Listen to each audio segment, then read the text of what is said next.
그리고 또 이승환 위원장님이 보니까 86 운동권에 대한 비판에 많이 네. 앞장서고 계시던데 네. 사실은 이 운동권에 대해서 저도 그 소위 운동권이라는 분들의 뭐 선후배들도 있고 그러지만 너무 오래 해먹었다. 네. 뭐 이런 의견들이 사실은 일반 국민들 사이에도 많잖아요. 네. 위원장님은 또 어떤 취지에서 그 주장하고 계십니까? 386 컴퓨터가 처음 등장했을 때를 보니까 94년도에 등장했더라고요. 네네네.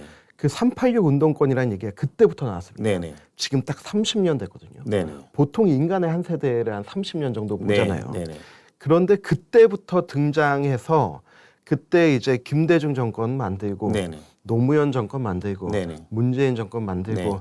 했던 그 운동권 분들이 지금 한 세대가 넘도록 계속 권력을 영속하고 있는 현상들이 네네. 지금 많이 이제 보이고 있어요. 네. 얼마 전에 서울의 봄이라는 영화가 굉장히 네. 인기였잖아요. 네네. 근데 서울의 봄에서 보면서 많은 사람들이 분노했던 게 네. 전두광이라는 한 인물도 있지만은 네. 거기에 빌붙어서 같이 이렇게 권력을 이제 영속하려고 했던 그 하나회 멤버들. 네네네. 근데 제가 얼마 전에 한번 쭉 계산을 해보니까요. 하나회나 군부 출신 국회의원들 숫자보다 네. 86 운동권 출신 국회의원들 숫자가 네. 2배, 3배 많은 게 많더라고요. 아. 많은 게 아니더라고요. 네네. 훨씬 더 많더라고요. 네. 그리고 이제 그 하나회 출신이나 군부 출신들은 다 이제 역사의 뒤편으로 사라졌잖아요. 네네. 이제 본인들이 이제 물러날 때가 네네. 됐다라고 하면서 이제 사라지셨는데 네네. 86 운동권들은 사라지려고 하지 않아요. 사라지려고 하지 않고 어떻게 하면 권력을 영속할까? 네. 이것만 바라보고 있는데 이게 가장 극명하게 보이는 게 네. 윤석열 정부의 가장 핵심 3대 개혁이 연금 개혁, 노동 개혁, 교육 개혁이지 않습니까? 네네. 근데 이게 86 운동권들, 86세대 전체를 저는 비판하지 않습니다. 네네. 86세대 안에서 권력 기득권을 가지고 있는 86 운동권 세력을 네네. 비판하는데 다 이들이 장악하고 있어요. 네네. 그래서 연금 문제도 이제 그 86 운동권 세력들이 권력을 장악하고 있기 때문에 이거를 풀어줄 수 네네. 없는 거고 노동개혁 문제도 귀족 네. 노조가 다 잡고 있기 때문에 풀어주지 않는 거고 네. 교육개혁도 역시 마찬가지 이제 그 전교조가 장악한 교육 환경에서는 네네. 절대 풀어지지 않는다.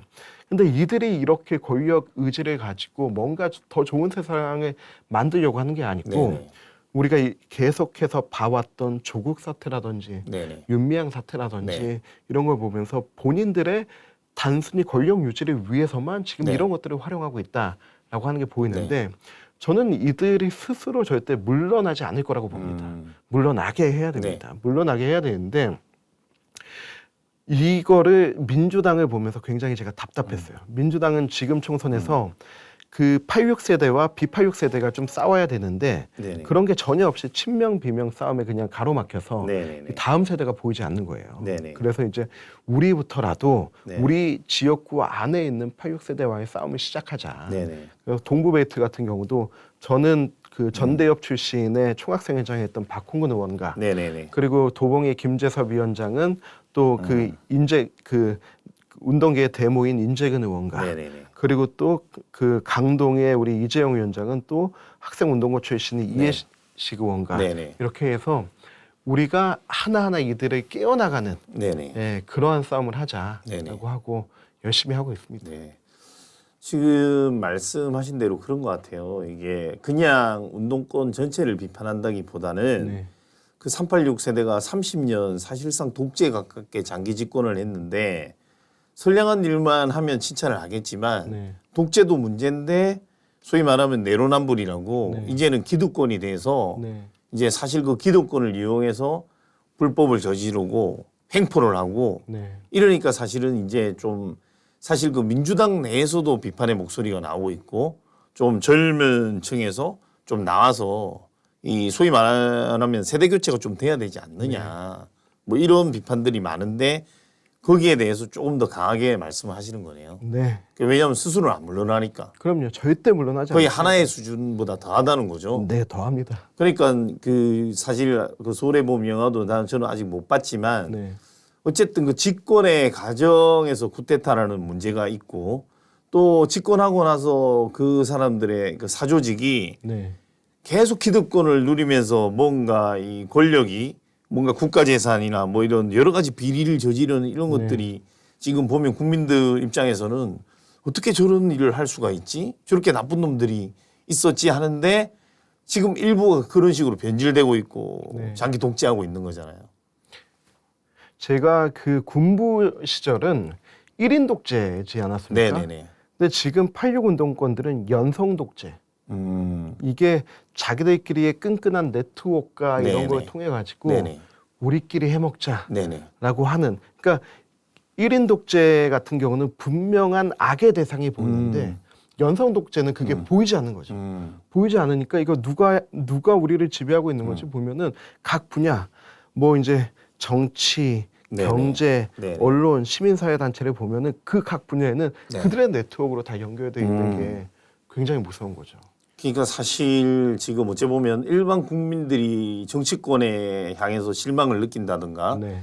사실은 국민의힘한테도 조금 우려스럽게 생각하는 부분들을 좀 말씀을 드리면 너무 전부 다 이 법조인 출신들 아니냐 네, 이런 맞습니다. 민주당이 하는 지장이기도 하지만 주장이기도 하지만 일반 사람들이 봤을 때도 민주당도 아마 마찬가지일 거예요. 소위 그냥 변호사 출신, 기존에 뭐 전문직 출신, 의사 출신 영입위로 인제도 지금 앞에 뭐 그 이재명 시장 뭐 부산 패싱 논란 네. 전국 의사회로 들불처럼 번졌지만 그런 논란에 있어서도 어찌 보면 그 지역을 살려야 된다고 하면서 본인은 정작 그 지역을 피하고 네. 마찬가지로 훌륭한 인재가 영입돼야 된다고 하는데 특정 직업 네. 그죠? 뭐 아니면 특정 직업군 이런 게 지금 위원장님처럼 네. 정말 그 소위 어떻게 보면 밑바닥부터 배달부터 시작해서 뭐 아르바이트가 아니고 네. 배달부터 시작해서 진짜 이렇게 밟아온 사람들이 어찌 보면 이런 분들이 많아야 그 보는 그 이제 일반 유권자나 네. 시민들이 드라마가 있을 텐데 그냥 뭐 잘 살던 사람 데리고 와서 네. 너 한번 정치해 볼래? 이런 행태들을 좀 국민들이 비판하는 네. 거잖아요. 그럼 위원장님 어떻게 생각하십니까? 저는 정치는 굉장히 전문적인 영역이라고 네네. 생각하거든요. 네네. 그런데 그 전문적인 영역에 약 잘 짓던 사람 데리고 와서 네네. 혹은 뭐 외과 수술 잘하던 사람 데리고 네네. 와서 이렇게 해서는 절대 네네. 그 정치를 이뤄낼 수가 없다고 봅니다. 네네. 그래서 지금 우리 국민의힘도 이제 네. 보좌진 출신, 당직자 출신들에게 가산점을 네. 주기로 했거든요. 아, 네네. 그래서 그 정치를 오랫동안 보고 자라왔던 사람들, 네네. 이것을 자기의 업으로 삼고 네네. 정말로 프로의 영역에 있는 사람들을 네. 발굴할 필요가 더 있다고 봐요. 네네. 물론 그 전문직 영역에서도 그런 분들이 계십니다. 네네. 거기에서 협단체를 만들고 네. 각 그 사람들의 이익을 조종하고 네네. 그 이익을 조종해서 그 정부와 국회의 법안, 정부의 민원이나 국회의 법안으로 관철시키고 이게 하나의 정치의 일련의 과정이잖아요. 네네. 이거 필요하면은 세를 모아서 세 과시를 하기도 하고 네네. 혹은 언론 플레이도 하기도 하고 네. 하는 건데 좀 이제는 좀 그러한 틀이 좀 많이 바뀌어야 된다. 네네.